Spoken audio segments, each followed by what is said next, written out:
Hello ladies and gentlemen, I am PANCZASU, the mighty MIG spammer. Welcome back to Endless Space, Disharmony expansion. The devs have recently released a new patch and boy is it a big one. Yes indeed, the patch 1.1.9 is live and it incorporated several changes including a ton of fixes and a bunch of gameplay changes which are fairly important. I'll go over the most important while I guess I do some other less important moves. You just said just stay here for a 10 and you said who are you? Where are you? Oh, it's this guy. He was just getting volatile. Alright, you do whatever you do. Who do you voodoo and all of this stuff. And you, Volcanic, go ahead and be ready to colonize Menace. Right. I'm not really ready to talk about the changes yet because under the change event Hishu seems to be unable to accumulate dust and needs to find additional sources of revenue.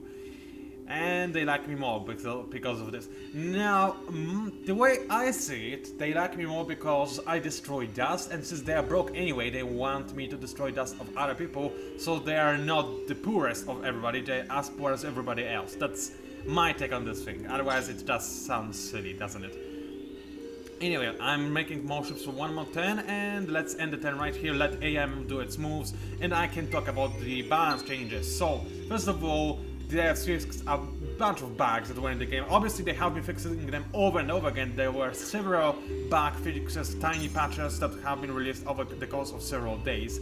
But now a lot of them have been addressed. Sadly, we still do not have our awesome Endless Space mouse. We're still using the default Windows mouse, which is slightly annoying, but hey, we have to live with it, I guess.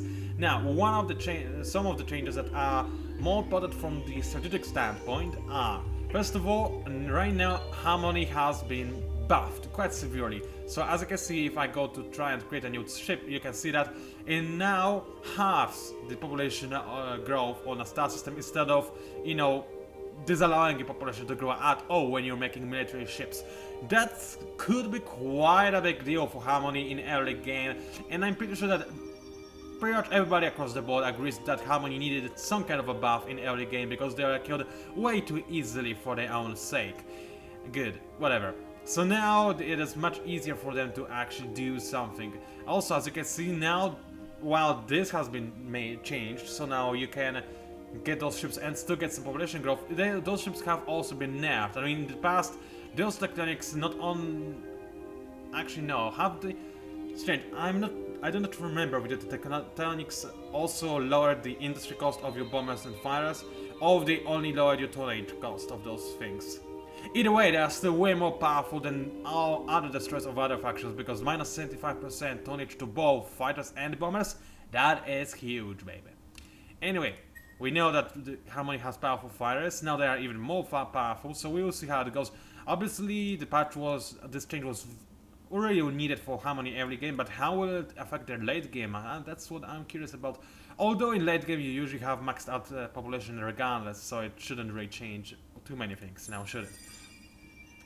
Now, other change that is pretty much welcome by everyone across the board yet again is the change to the primary flak defense. Now it does not cost any titanium at all, which is very nice, and now you can actually have some defense against flak if you do not happen to have any titanium.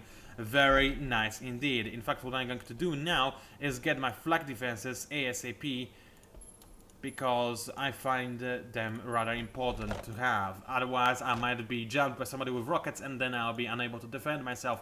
Now, however, I will be in just one more 10. Another change that has been implemented: bombers and fighters are now way more powerful. I don't know exactly how much is way more powerful, but they are more powerful. That's what the dev said, at least. Now, honestly, I'm not sure if that was necessary. I mean, yes, the first bombers you get, the standard bombers, were pretty rubbish. But my take on this was that they were supposed to be rubbish since they are the first bombers you can use, right? But when I got to the late game in my other single player games and I started using those bad boys, the not super stuff, here they are, the Kozo bombers, do you know how much damage they deal? Holy Toledo, they are like Grim Reapers of space battles. They annihilate and abominate everything that stands in their path.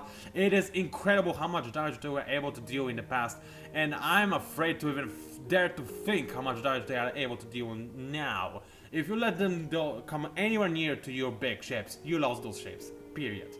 At least that's what I saw in my previous games. Maybe you had different experiences, but those were my experiences, and I believe that they were the right ones. I don't know what does it mean, but I guess it means something. Anyway, you just said, I know that there is the enemy, but please just sit in the system regardless. I'm not going to attack him, not to a ship that has no defenses and no offensive modules. So you just stay here for one more turn. I do need to get this volcanic safely. Actually, I no longer need any ship at Sing. I can just keep amassing my fleet at Mrs. Fadlat to make sure that I get some kind of a fleet that is capable of attacking pirates on Janus. I will have to think about this. Now, what else do they make? Another tectonic, that's nice. You go straight to Mrs. Fadlat. By the way, one of the other changes in the patch, we can now see Dot to Infinity. Yay! That's, I guess, kinda nice. Alright, you just guard this area because, hey, why not? There's another tectonic radiant prototype. Soon I'll have quite a decently sized army and I'll be able to take those pirate scum that are blocking me from acquiring my Janus system, which I would really love to have, I'm not gonna lie. Now, I finished production of my ships on multiple systems. Actually, you just said, oh, that's a volcanic, right? I needed to keep it there. So, what I want to do now is, as you know, change the slider. Now, as I said, now you do not have, now you make those ships, it doesn't matter as much to actually worry about food in theory, because you only have your population growth instead of stopping it altogether. However, I still do not intend to change my tactic at all. The old tactic, the old strategy works just as well as it used to, except now it's even slightly better. So we want to juggle this mind and matter value as often as it's possible to maximize its effectiveness. So now, since I finished making those ships, I want to focus on growth. I'm gonna focus on it heavily. Now, also one thing I now know is that you can in fact... Strange, why can I not grow population? Your current construction is using growth in the system? Why? I'm not constructing anything.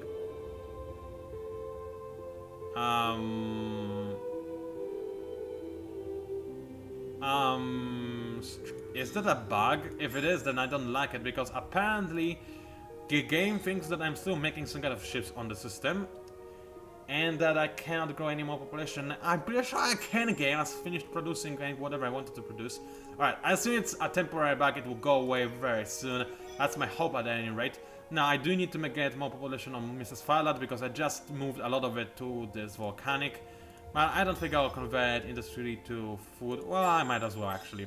Now, something that the Ace Tracker actually told me in Cravers for me, for which I am eternally grateful, is that if you have enough food production, you can grow multiple population points, or whatever you're supposed to call them, in one turn. So you can gain even 2 population in one turn, which is nice. So I do want to stock on as much food as possible.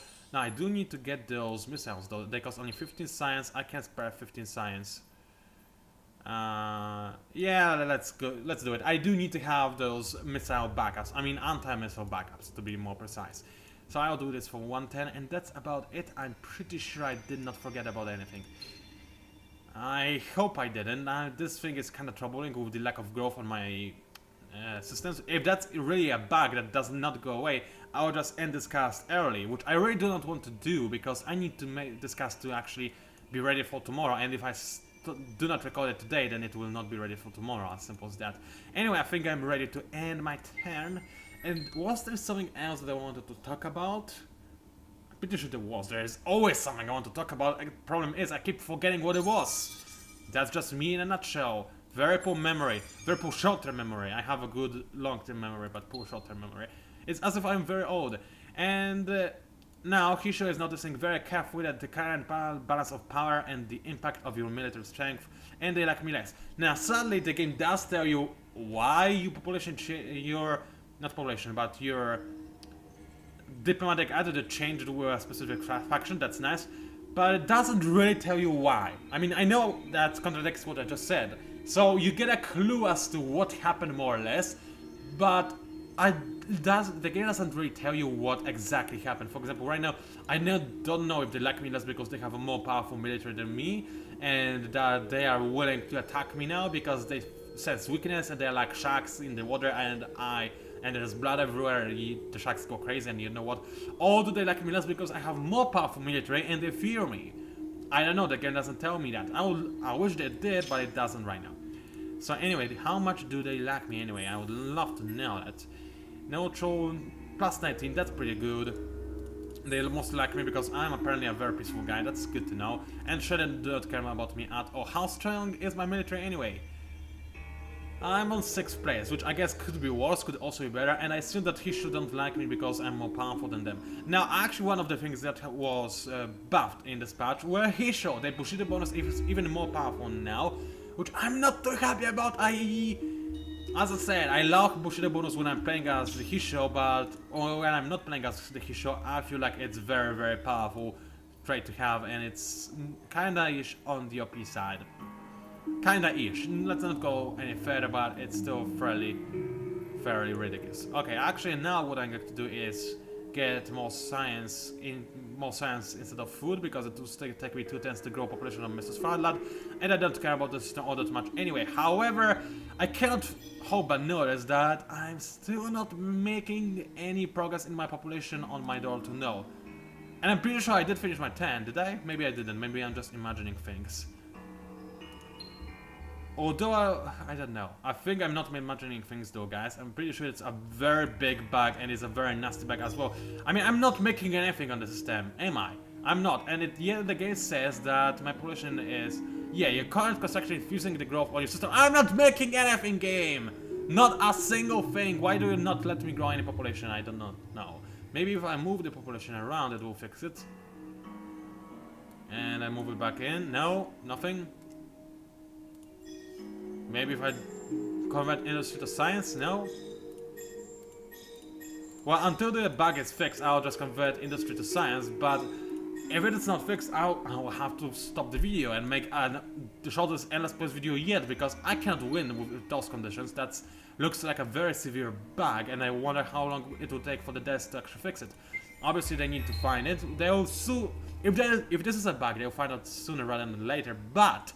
Then they need to find a solution, they need to find what caused this bug, they need to test their solution out, they need to upload it to the servers. Before the, patch is released, it will take hours, at least. And now it's pretty much, what is it, midnight in France? So the devs are probably asleep. Well, it's almost midnight, it's 30 minutes away from midnight. So it will take a while for the devs to even notice that there's a problem, and that's bad, because this means that there's no way I will be able to wait for the new patch, because I wouldn't be able to upload this video by tomorrow, and I do need to upload it by tomorrow. I have my standards. I want to make a video every 2 days at least. If I don't do so, then I feel bad about myself. As simple as that.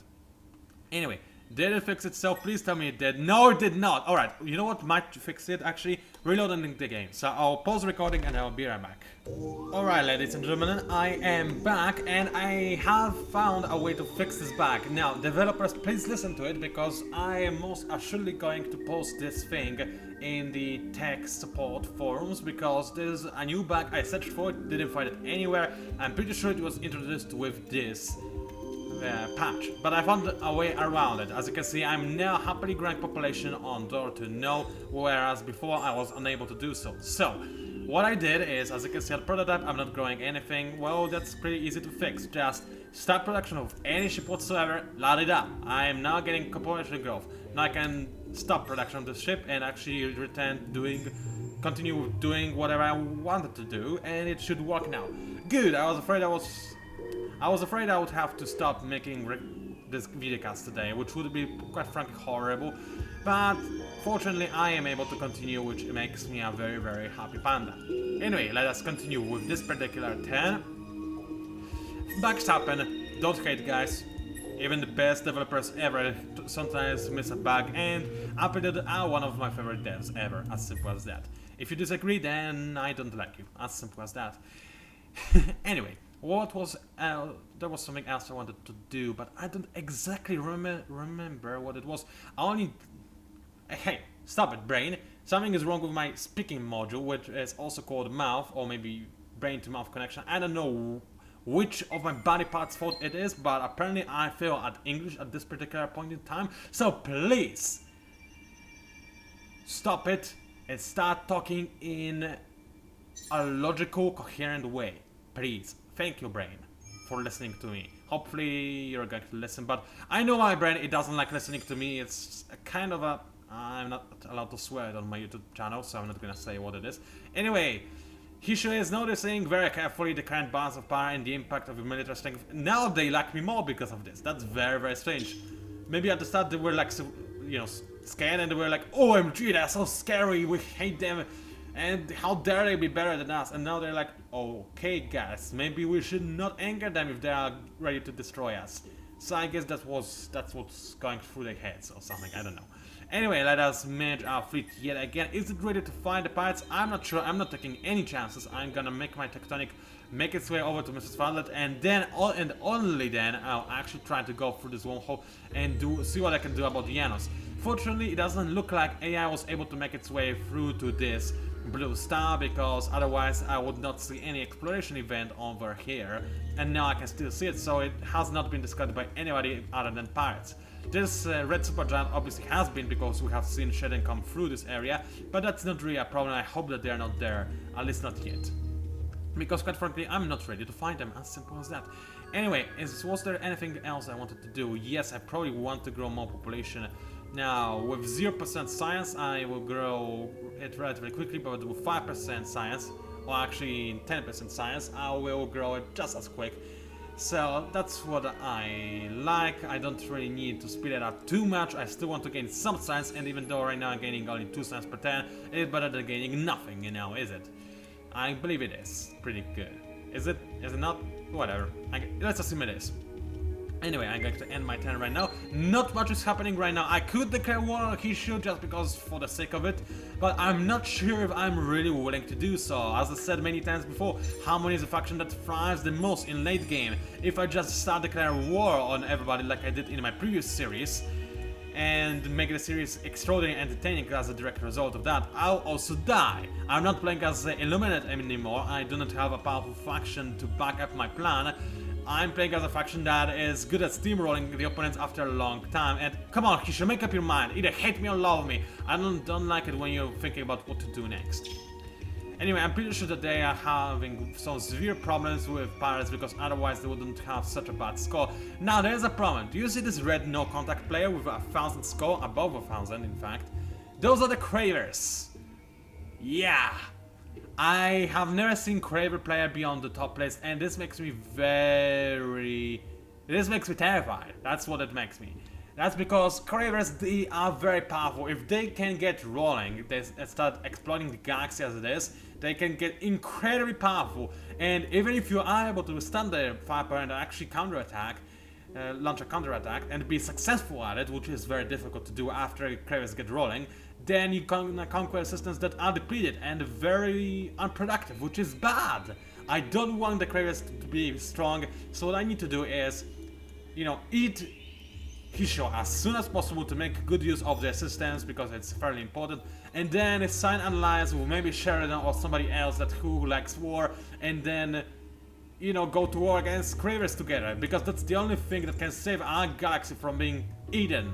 Literally eaten, because that's what Cravers do, they eat stuff. Anyway, I'm going to colonize Menace. Which planet do I want to colonize first?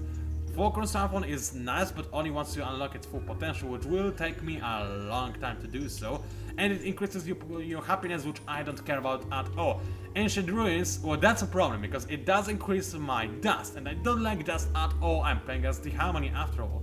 However, it also increases my science, and it does have Hydromeal, which increases my food on the system and on Empire, and it actually looks like Hydromeal has been buffed in this expansion, because I swear it wasn't as awesome as it is right here. Wow, it looks amazing. Yes, I'm colonizing the Standra. I don't care about the desk. Now, how am I going to code this system? I need to think of something witty, which is difficult with the brain of mine. Right, what do I go for? No, seriously, how do I want to code it? It's a very cold system, right? So I'm gonna call it... I'll think about this. Right, let's do something else in the meantime, because my brain refuses cooperation of any description. Let's attack the pirates in the meantime and hope that they're not here. Okay, that's surprising. Let us move our volcanic then and colonize the system right away because the pirates are not here, might as well colonize it. And I did want to colonize it, right? Yes, huge ocean. By all means, I do want to colonize it. There's arid and desert here, which I don't like all that much, but methane, lava, and the ocean, those are fairly amazing planets to have. So yes, by all means, colonize this ocean. How am I going to call it? I'm gonna call it... oh, I have an idea. Spawning P? That doesn't sound all that great. So I'm gonna call it differently then. I'm gonna call it... come on, brain, think of something. Oh, I know. Ginseng. Because I'm about to drink it, because it's quite frankly delicious, and I want to drink it because it's delicious. I don't know why I called this particular system ginseng. Maybe it's because it's amazing and this drink is also amazing. As for you, I still have not figured out a cool way to call you, but actually, how about... I don't remember how the home planet of House Order is called, like, because I'll name the system after the home planet of House Orders, you know, from the Dune books. But that's not a possibility, really, so how am I going to call it?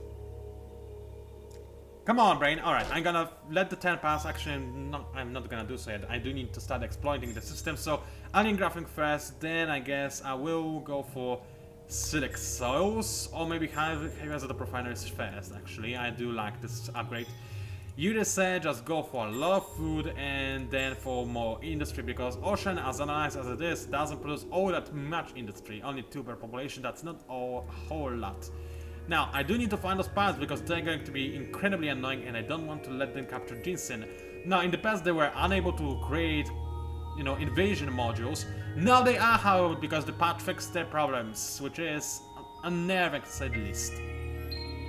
What else changed in this patch that I forgot to mention is the fact that now all those military modules that cost strategic resources cost also more industry, which is quite a big difference and change, because in the previous patch, before the one we just got, the same thing happened. The military modules that used strategic resources also had an increased industry, so now it was increased yet again. So the devs are really making sure that you have to spend a lot of industry to buy those more strategic modules, I mean military modules that cost strategic resources, like for example unstable torpedoes. Now, my take on this is that's because they want to make sure that it's not too easy to spam those things, because if you remember, after you get an abundance of a strategic resource, it also lowers the industry cost of your weapons and defense modules. In fact, you don't even need to get an abundance. Every 1 point of strategic resource actually lowers the industry cost of weapons using this very specific strategic resource. So I assume they did it to prevent players from spamming those weapons too much. I understand it, I kinda like it, I'm not gonna argue against it. Right, I still have not figured out a way to call this system, which is very annoying because I would like to think of a cool name and I cannot think of one. I really cannot. Now, should I increase the amount of food I'm producing? Actually, I'm gonna decrease it quite significantly, I believe. Because I do need some more science, I do want to get non-bionic particles. In 110, that's nice. Well, how about I go for a little bit more food, so that I just barely do not get it in... Alright, I need to go for 15% conversion, and then I'll still get my non-bionic particles in 110, which is something that I definitely do like. Alright, I still have not figured out a name for the system. Why? Right, science fiction. Come on, brain. Focus. Think of a cool science fiction book, movie, whatever game that had code in it. I don't know. I'm gonna call it... There, in honor of my amazing power brain juice, I'm gonna call it Amnesia, because that's exactly what I'm getting right now. Anyway, let's end this turn yet again and allow me to drink some ginseng, because I do need it. It's going to make me hyperactive and you're going to love it.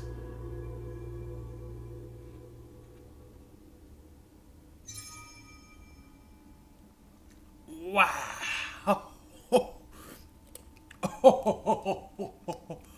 Wow, this particular brand of ginseng, it's wow, holy Toledo.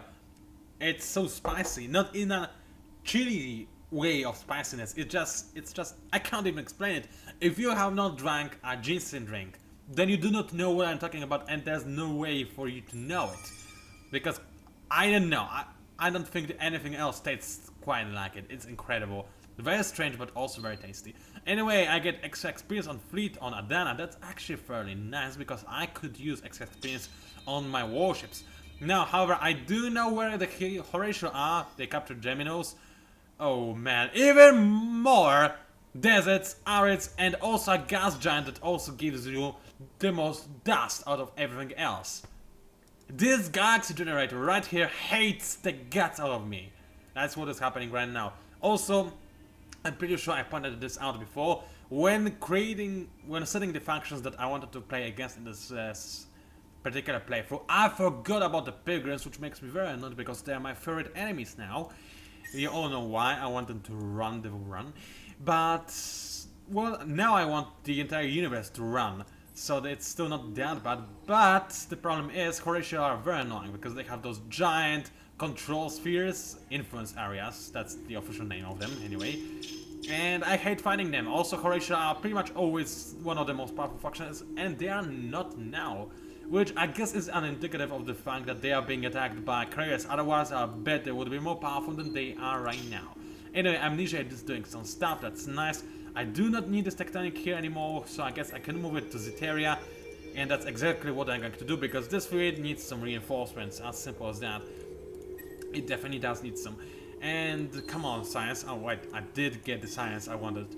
That's nice. Now, this system doesn't need any more food, so I'm gonna go for science and even more science afterwards. How about door to know? Do you need any more food? Well, you still do, but science is more important right now. I mean, I do need to get this update after all, and that's about it. I do think, however, that I may change the slider a little bit. Well, I don't want ginseng to grow as fast as possible, so actually I'm going to increase the amount of food I'm producing even more, because ginseng, it is very important for me to make it have more population. I mean, look at this huge ocean, how much population it can hold. And because it doesn't produce a lot of industry, I need a lot of population to actually make some more industry. Now, what else I could do? Yeah, what else I could do is colonize at this Arctic, and this would just give me industry for nothing. Just by the fact that I colonize this Arctic, which is exactly what I'm going to do as soon as I get the iron graphing. Actually, this would take me forever to colonize this Arctic. So never mind, this plan was a nice plan until I realized it was actually a pretty bad plan after all. Anyway, what else is there that I need to do? Not much. I keep looking at this mounted matter slider, and I wish there was an option to actually get plus 100 science and plus 100 food, but this would be OP apparently. Yes, it would. Yes, it would. So let's end the turn right here. I cannot think about stopping the food production and focus on making more units again, and also focus on getting better tech. However, right now I need my newly acquired systems to grow a little bit more. I mean, they only have 4 and 3 units of population respectively. That's not exactly ideal. I do need them to be more powerful than that, otherwise I'll be in a lot of trouble. I'm not really falling behind in terms of controlled systems and population. Funnily enough, I'm still relatively, you know, comparable to other AI players. However, I'm way behind in terms of pretty much everything else, including feeds. Now, reason why I'm so far behind in terms of feeds is obviously because I don't have any dust, so it's not calculated into my feeds, and I have lower feeds because I don't have any dust, obviously. But I'm still way behind, especially behind Cravers, who are really kicking it on. That doesn't sound grammatically correct at all. But I'll go along with it because hey, why not? What else can I do? Anyway, I'm going to get some. No, I cannot really get more science. I do need to get as much population on Amnesia and ginseng as possible. So yeah, let's just go all in on food right now. Who cares about science? We can fight with stone pickaxes if we need to, but we're gonna have so much people on our side that will just swarm you and make you overheat and die because of this. Which is actually, in case you were not aware, a tactic that wasps use. Actually, not wasps. I think those were, in fact, the bees that the bees use against how those big thing is called. It's not the wasps. It's the bigger cousins of wasps. Those very big, flying, annoying things that can kill people who are allergic to them. How are they called? I don't remember their name. Come on. Those very big, dangerous things that nobody likes, that are even bigger and more annoying than wasps, and are actually dangerous, unlike the wasps. So, I don't know, remember the name of those things, but anyway, when those things are actually notorious for the fact that they can kill bees relatively quickly, what they usually do is send a single scout to a beehive. This scout is starved by the bees, and then it gets immunity to their toxin, if I'm not mistaken, and then it leads a whole swarm of other, whatever they are called, to the beehive, and they kill everybody, which is not nice. So some bees actually realize that it's a better idea to just let this, whatever it's called, enter the beehive deeply, and when it's right in the middle of it, they all swarm all around it, surround it, and make it overheat and die from heat, which is a really nifty and unusual tactic, and I admire those bees for it. I mean, that's an unusual tactic to say the least. Anyway, let's talk about endless space and not bees, shall we? Tiny Tendril Wormhole Conundrum. I don't remember what this thing did. Did it give you food, or did it give you something else? I don't remember at all. Anyway, 2 barons, one of them is hollow. Asteroid Belt Tundra, that's nice. Although there is arid, which I don't like at all. But other than that, it's a pretty decent system, but only decent, nothing more than that. Now, I do need to make this fleet go back to Jinsen, because I did see a pirate fleet heading in this general direction, which I don't like at all. And I also love to send another fleet to continue scouting this way, but I also need to keep guarding Volta and Pollux. And all the other systems as well, so I'm not too sure what I should do in this scenario. Maybe we'll move one of my fleets from over here, because it doesn't look like the Hishro are really looking for trouble now, does it? So you such as go over there, it is going to take you forever, but I need to discover more galaxy, as simple as that. Also, Fat Lad, yeah, you're doing what you're supposed to be doing, and everything else seems to be strawberry juicy-like. I don't know why I use this metaphor, especially since it's not even a metaphor, but I use it. Deal with it. Anyway, my amnesia is about to be stagnated, in fact, and I forgot that I should be expanding all the time with this new colonial base. So what I'm going to do is expand on this medium tundra to get even more, how's it called, industry, and this will be just in time for stagnation, so I'll prevent the stagnation in the end, which is something that I can definitely appreciate. How as for Jinsen, you still have plenty of time before stagnate, because that's an ocean, it's pretty big. Anyway, let's end the 10, and I think that I'll end my cast as well. It was PANCZASU, the mighty mix spammer. If you somehow managed to enjoy my work, then please, by all means, like it. Maybe even subscribe to my channel if you wish to see more videos like this. Also, please do leave a comment, they help me out a lot, and I do love reading them. Thank you for watching, and I'll see you online.